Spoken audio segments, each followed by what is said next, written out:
Welcome to the Black Psychologist Podcast, presented by the Black Psychologist Network.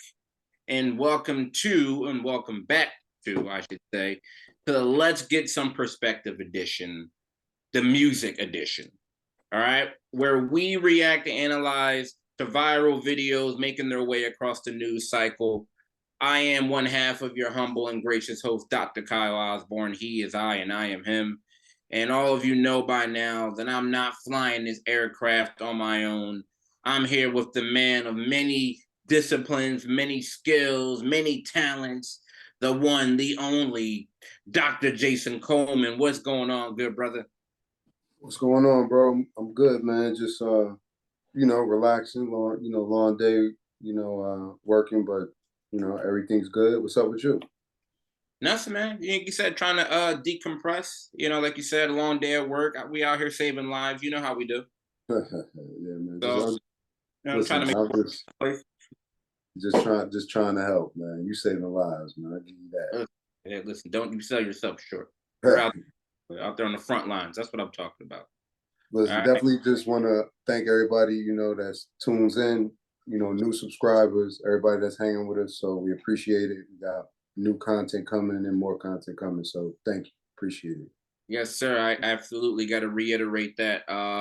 We appreciate the love. Appreciate you guys locking in with us. And we are absolutely going to continue to give you some perspective on all of these shenanigans that's taking place out here. All right. So speaking of which, let's get right to it, Jay. Let me cue this up really quick because there's been a recent development in a very notable and historic crime situation. All right, so let me cue this up.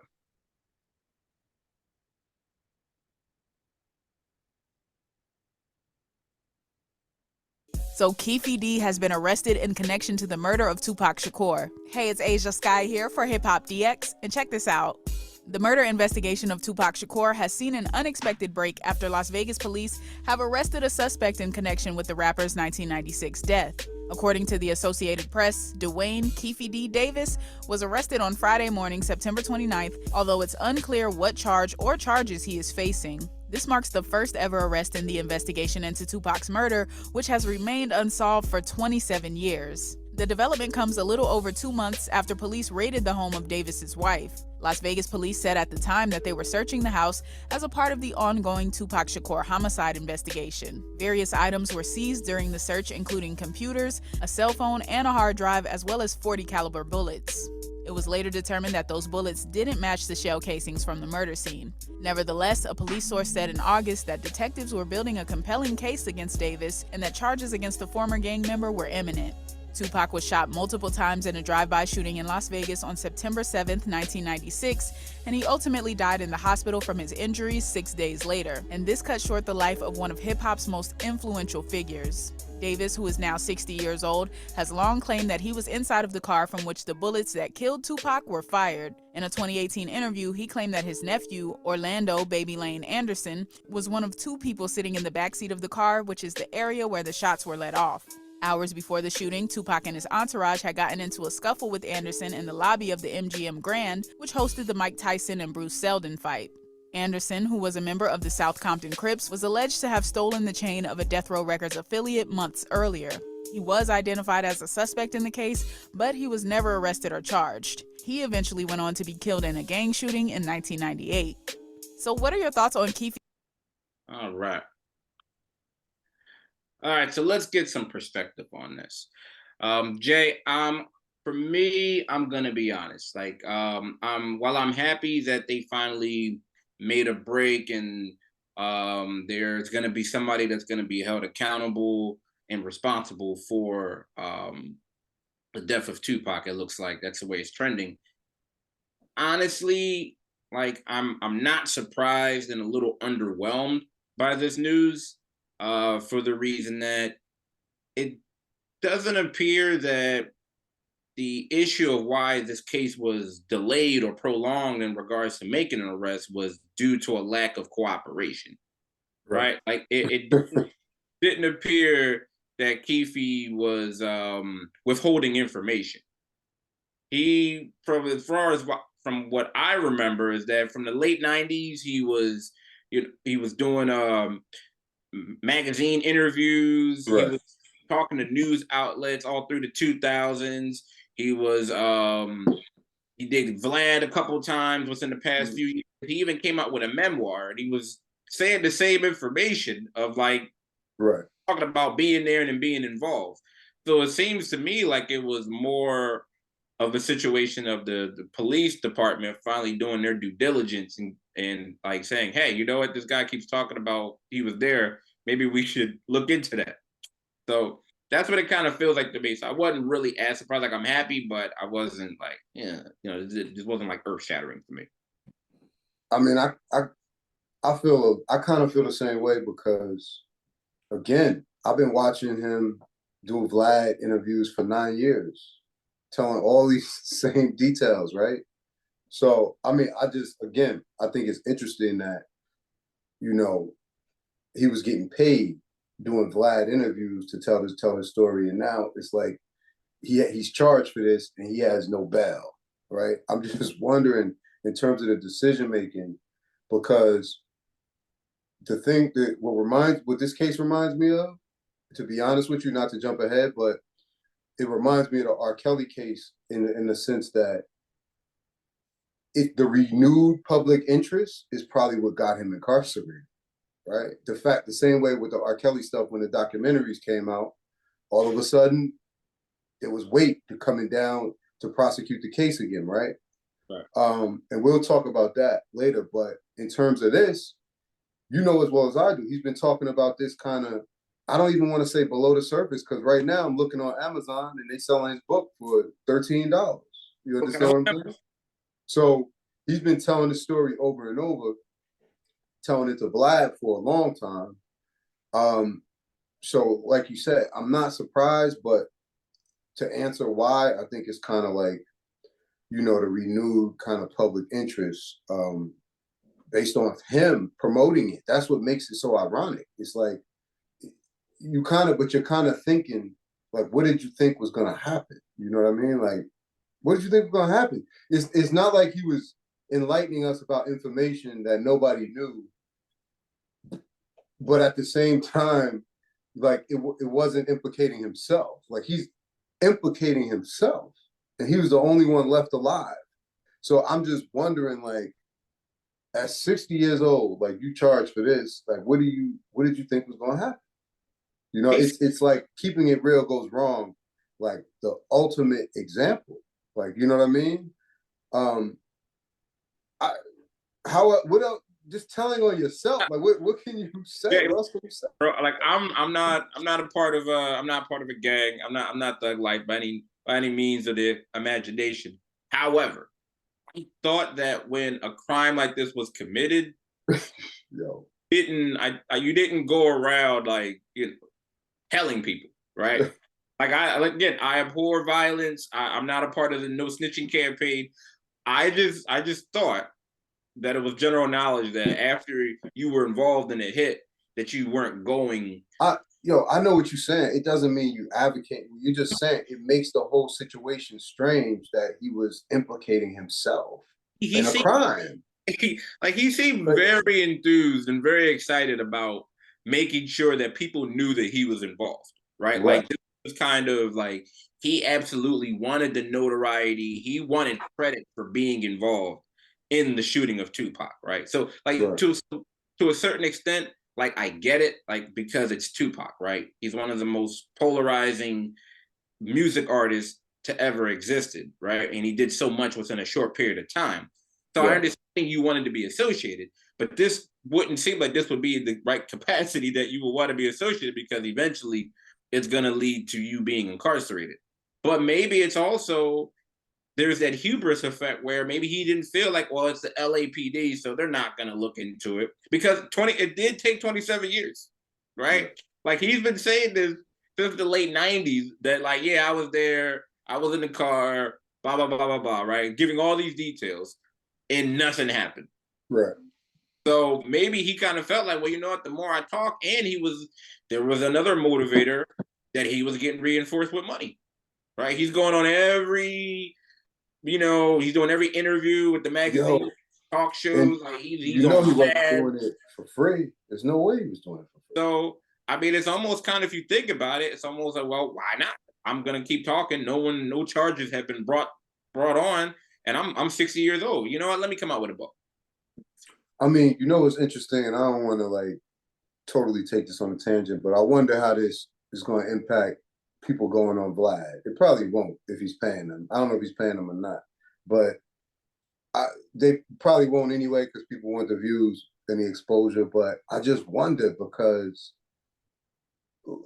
like, obviously they took the interviews, like they said it. You know, a lot of the rest was based on, a lot of information was based off stuff he was given in the interview. So I don't know how that's going to affect people because that, you know, that's become the trend.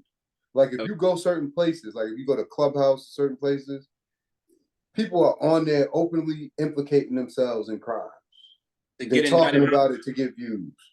It's the get indicted hotline. You're going on Vlad, bro. Like it's it's just, and you know what? This also speaks to just, I mean, I don't know anything about the LAPD. It just appears from this particular situation. This also, I think, highlights just their lack of due diligence or effectiveness, right? Because it's almost like if there's a crime that happens in your neighborhood, right? Somebody gets shot in the block or in a neighborhood, and you have the police, they're surveilling and they're doing, you know, whatever that the law enforcement does. And then you have somebody that's on the corner saying, hey, I was there, right? I did the, and to speak to like, hey, maybe you should go talk to him. Maybe you should go see what he's talking about. Maybe look into the information that he's obviously tried to bring forth. Because that's really when you boil it down to, he said he was there. He's been saying that for like just a large period of time. And it's almost like the cops were like, you know, yeah. And then they finally, I don't know what prompted or activated their part in looking into it. But there have been many documentaries and been movies, biopics, all these other different things. And his name has been involved in a lot of stuff. And it's just like, hey. But to be honest, bro, what prompted them, and I'm not saying this as just a direct response to you, but just as a thought, right?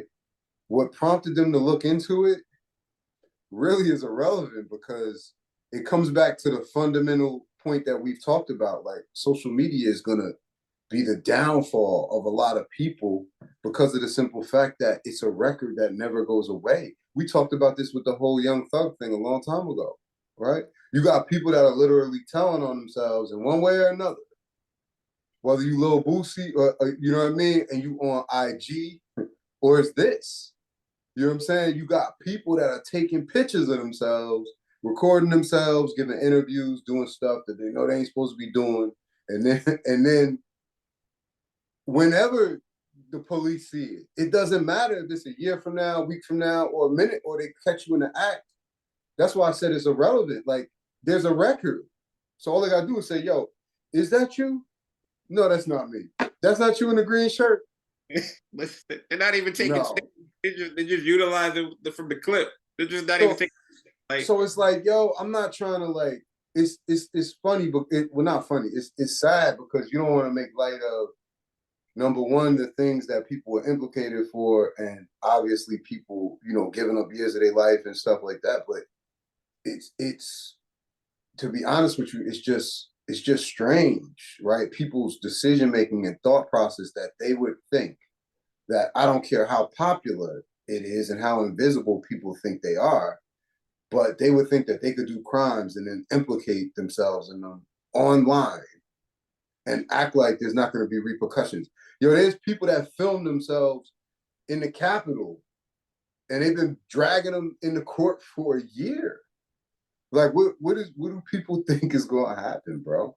They're essentially doing the work for law enforcement. Yeah. Law enforcement doesn't have to actually gather up all this evidence. And not just with Keefe, because he absolutely continued to tell him himself, which I thought went against gang culture. But again, I don't know. It's like the law enforcement or police can just watch. They can watch on IG because they're one of your followers. They're following all of us, right? And they're, oh, okay, he was there. He posted while he was. they essentially are doing the same thing. Like in this, I believe all law enforcement did was take what he was saying on Vlad, and then they got a search warrant and they searched his house. And I don't know, I'm hoping that he still didn't have stuff. This is just kind of playing devil's advocate. Like, I'm hoping he still didn't have evidence and things from 1996, right? That could have further implicated him in this crime, right? You shouldn't have a hard drive or any other type of evidence that you're saving like in a shoebox. Like it's a souvenir. Absolutely a souvenir. Yeah, this is the thing that pop. You know what I mean? Like, it shouldn't be that way, bro. It really shouldn't. But I'm not putting anything past Keefe because, again, this is something that he has been trying to tell each and any person that will listen, any outlet, and here we are now. Well, I'm gonna tell you this. Hopefully, God willing, when I'm in my 60s, I got better things to do with my time.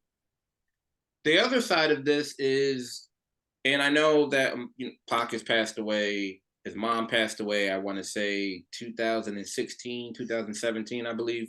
Yeah. But there are still other relatives. And I feel like this also re-traumatizes the relatives and the friends, people that were close to Tupac.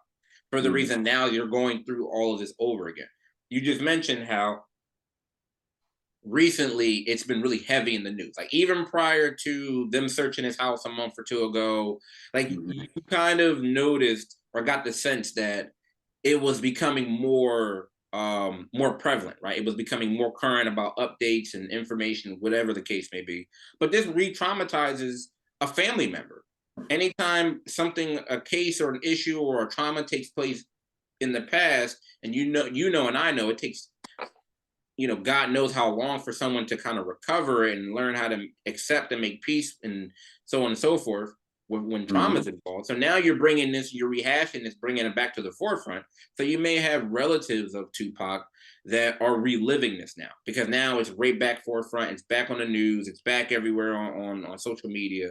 So that's I think his brother or his cousin actually said that. They was talking in the interview and they actually said that. I think I saw that the other day. But listen, man, it's crazy. So I don't know, people are gonna blame all types of people. Some people are gonna blame Vlad. Some people are gonna say, the police were just disinterested in solving the case. There's been police officers that have said that about Biggie's case, like the ones that was put off the case and all of that. But I don't know, man. I just think it's interesting because if he does end up getting convicted, because you never know. We don't really know what the charges were. You know what I mean? They just really, from what I read, they just really said it was an arrest. So we don't know how much evidence they have. We don't know if they're going to try to say he was just a ringleader, but he didn't do it, whatever. If he does get convicted, based on what they produce, it'll be interesting because, all we really have heard is conspiracy theories, about Tupac and, whether he's alive and whether he's here or there or this person killed him, rivals killed him. So, closure from that standpoint, because it's funny. Well, not funny, but, when you go back to that time period, man, this is like 30 years later, right? Yeah, it's like 27, 28 years later. Yeah. It's like 28 years later, man. But I think for a lot of people, it might as well have been like yesterday just because of what he kind of represented to them. Like, that's how big of an artist he is, like, I'm not, I don't know, man. Like, and I don't think I'm reaching, man. Like, the same way you see Taylor Swift doing these tours and selling out all of these tours, like, there are few people that have had the reach and have the opportunity to be that big, right? Like Biggie was very talented, but I would have never seen him getting that big on that stage for a variety of reasons. But Tupac, when they talk about the movies and the music and what he was doing, he had an opportunity to be big. You talk about Beyonce, Drake, big, like he had an opportunity to be like that. So, I mean, some people will tell you that even in his short life, no, you know what I mean? He did that, but the potential is what I'm saying, so it is what it is, man. Totally agree with you. Tupac, for his short period of time, was absolutely ascending, I think, into a stratosphere had he lived, something that I can't even fathom, right? Just because of the trajectory that he was on and the moves and things that he was making. Immensely talented on so many different levels. I think that's also something that I believe makes it even more unfortunate and sad, for the reason that, Tupac wasn't, he wasn't a monolithic character. He had a lot of different facets of his life. And he lived all two of it, right? Like, I think there's a lyric where he says, I want to die how I live, and straight thugging. And he did, right? He did. And it's unfortunate in the sense of the decision that he made that night is what contributed to the events, right? We have to kind of come down to it. Like, maybe an unpopular sentiment, but it was what it was, right? I don't know how close he was affiliated to gang life, but the fact is that he was involved in a gang-related decision, and unfortunately, it led to a gang-related consequence. And no one deserves to die, but these were the ramifications when he got involved in that scuffle and whatever. And this is what took place. It's just like, if he would have, man, like you said, I absolutely believe he would have been bigger than a Taylor Swift, just because of how talented he was, right? Just because of what he represented, having the whole culture, just being so immensely talented and gifted. But to me, like, like, those things, they're not mutually exclusive, right? So how many examples do we have of people who were stars and destined to be superstars, and they was dead before 30? You know what I mean? And that's all I kind of mean. Like, listen, we all know, the what he was doing in LA. We've talked about that. They wrote videos about that. We know he was involved in, the street. He was into the streets out there in that particular element. They could debate about that, the level he was involved. But my thing is, I guess my thing is, that the impact, right? 30 years later, man, Me Against the World, still my favorite album, still my number one joint when I go in the gym. He's definitely my favorite artist, partly because of my age and the era. But again, I think, if it turns out that this is the person that did it, it would be closure. But I don't think too many people are gonna feel sorry for him, because, he implicated himself. So I agree.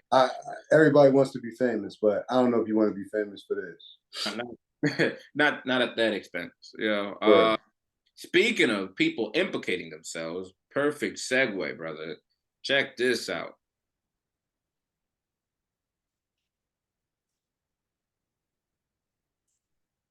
A judge in New York rules that royalties of convicted R&B singer R. Kelly to be turned over to those victims that he sexually abused. The royalties amount to more than $500,000.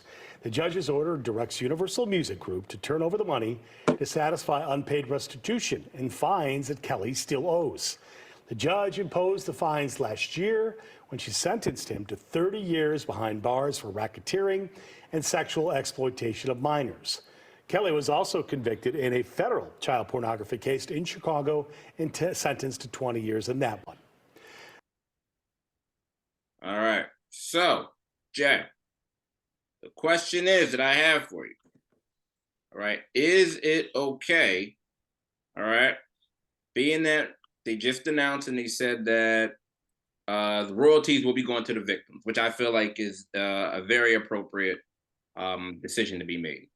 Mm-hmm. Being that the victims will be getting the royalties, or will be receiving the royalties, is it okay to listen to R. Kelly's music now? Oh, man, don't ask me that. There was a long period of time, especially since as the developments were coming out, the trial was important and progressing, and the conviction, there were a decent amount of people. You had the Mute R. Kelly, I think, movement that was taking place, and just kind of, various other different opinions in regards to, given his actions and what he was convicted for, whether it was kind of taboo to listen to his music.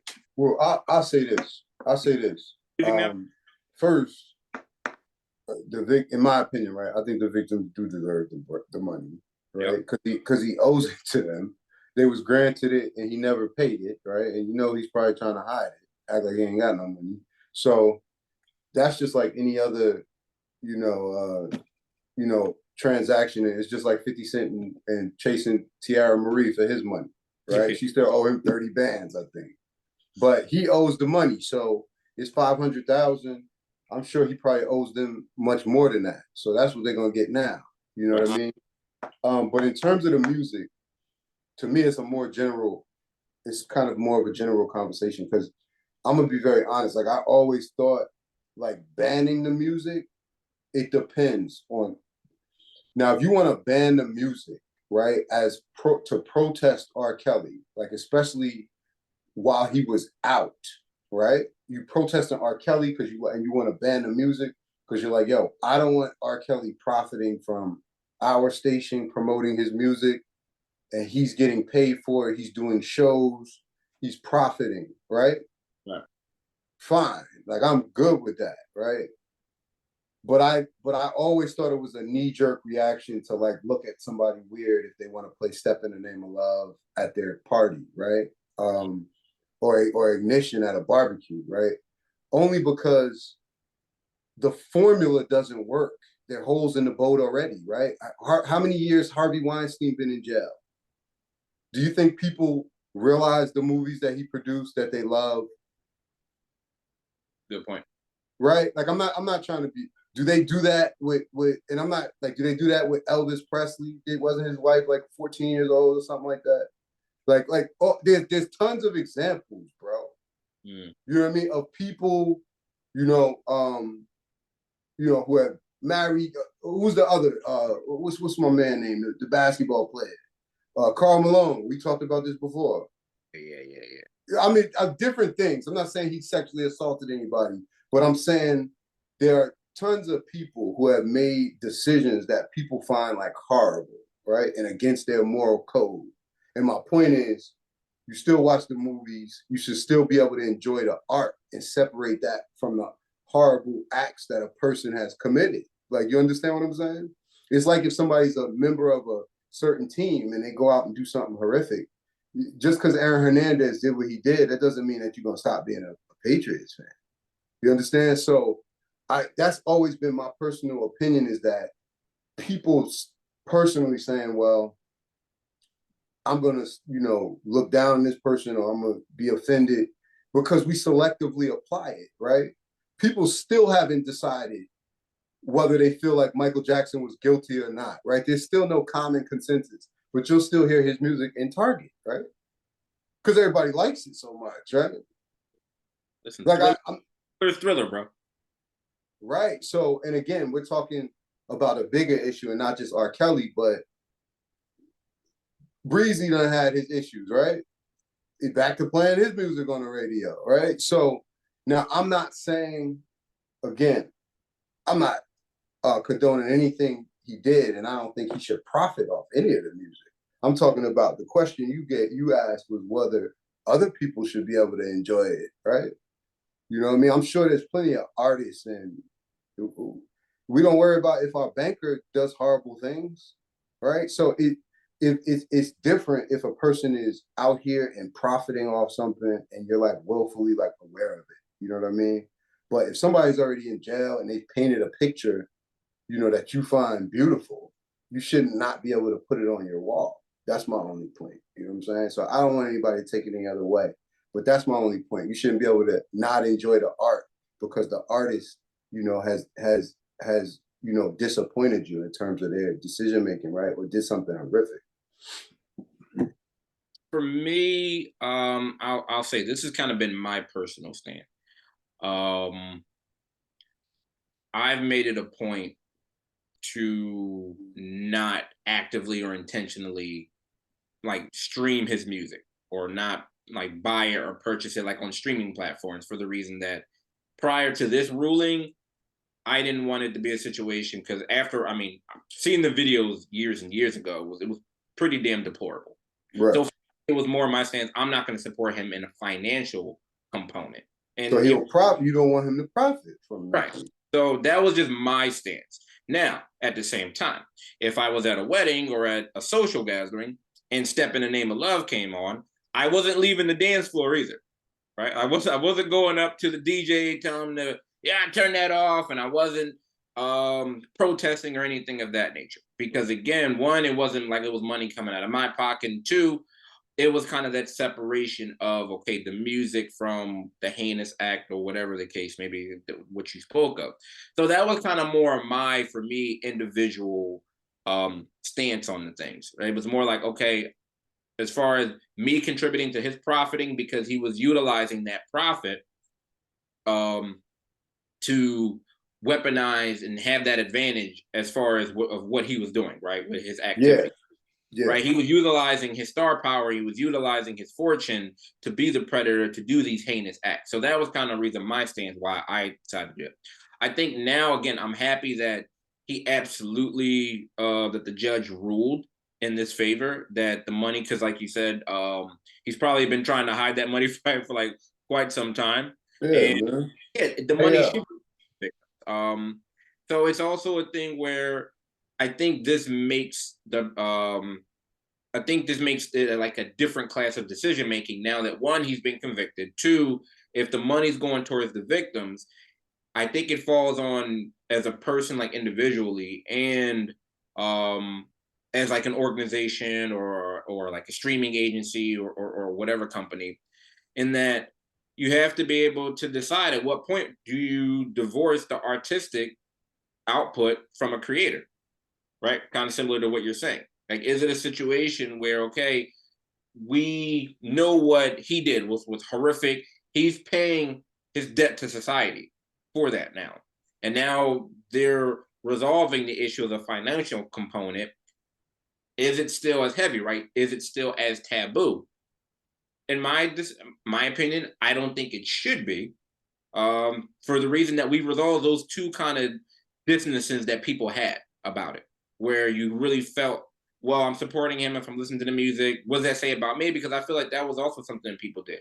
They kind of projected themselves into, well, if I'm supporting the music, I'm supporting him. And that's not. I think people are still doing that to this day. That's why it's important. Like, that's why, again, the nuanced conversation that we're having, right? Yeah. We're not having a conversation about, me and you aren't even having a conversation about whether it's appropriate to support him. You know what I'm saying? When he was out and he was benefiting in any way, whether it's touring, whether it's being able to influence another artist, whoever, like, we good. Like, you understand what I'm saying? But the fact that he's incarcerated, and obviously his accounts are, I don't know what you call it, he has liens on them, whatever you want to call it, because he owes money, he's not benefiting, right? So at that point, I think, and maybe even earlier than that, like, there's a conversation that has to be had of, at what point do you separate the art from the artist? You know what I'm saying? Like, and again, like, sometimes when you have these conversations, people are going to automatically assume you're defending the person. I would never defend anything he did. Right? He deserves everything he gets and all the consequences. I'm just saying, in terms of the artist, the art is made for us to enjoy in our own interpretation. You know what I'm saying? So it's almost like we're just doing ourselves a disservice. You know what I mean? So again, but I think I also don't disagree with what you're saying, because I did it myself. I think it's natural. I think we all kind of, especially when this was first, he's out and all of this is going on. You see the Surviving R. Kelly video. It's like, watching that is not going to make you want to go play 12, play 2. You understand? So I understand what you're saying. I don't even want to, make it seem like it's anything like that. But I do think that in general, right? Like, we got to be able to separate the art from the artist. You know what I mean? Because there've been lots of people, whether it be art, music, sports, whatever, where we enjoy the product that they create. You know what I mean?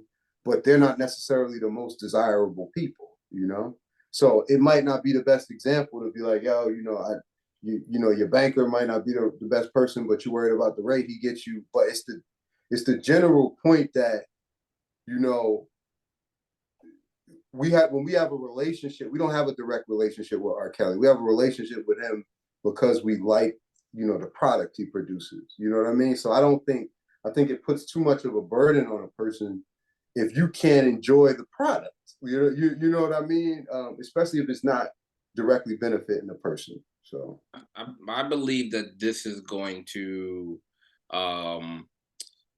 absolutely give people a way out who had that very strict stance of, oh, I'm not playing his music X, Y, and Z for this amount of reasons. And now that the money component is being, this is going to allow them, or kind of ease their moral compass of, oh, well, the money's going towards the victim. So I'm cooked. I'm telling you, you're going to hear R. Kelly played a lot more frequently. People are going to be playing the music a little louder just because, again, oh, well, this kind of settles that the money's going here, so I'm not supporting him, I'm supporting the victim. So this is going to reinforce or kind of motivate them, because you have a lot of people that have been wanting to listen to R. Kelly for a minute. The boy has slaps. That's just good call. Bro, I'm just being honest, and I don't mean to sound like that, but it's just like I'm desensitized, but I just know how people are, and they selectively apply it. So you will hear Michael Jackson all at Christmas time. If you go into the club, you're going to hear Mr. Cal, right? They're going to be playing that, shake that, right? You think anybody thinks about the 2 sets of rape charges that he's had? This is why I'm saying people are just hypocrites, bro. They apply this rule whenever they feel like it, and they don't apply it when they feel like it. That's why I said, so you can't let people stigmatize or make you feel bad because you want to play, the world's greatest at the graduation party. It's not because R. Kelly's not, as long as he's not there singing, you ain't supporting him. You know what I'm saying?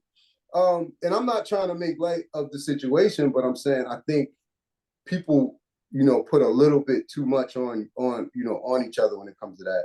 And it's just very simple. Like, you got to separate the art from the artist. Like, you got to be able to do that, or you're gonna be in a world of trouble. You won't be able to drive a car, any type of car. You won't be able to eat at any restaurant. You definitely won't be able to buy anybody's clothes. If you start looking into all these people, trust me. But it is what it is. All right, so listen, Jay. That's we'll see how it pans out. We'll go to a couple shindigs and we'll see if they play the R. Kelly set when we get in there. We'll reconvene. We'll see. See how it goes. How it goes. All right, Jay. Anything else before we get out of here, good brother? Nah, bro. Just we're gonna see how the Giants is doing, and I'll catch you later in the week when we do the podcast. Absolutely. All right. Appreciate everybody locking in with us. Absolutely. Continue to support, subscribe, review, and wishing everybody good mental health. All right, Jack. All right, bro. Later.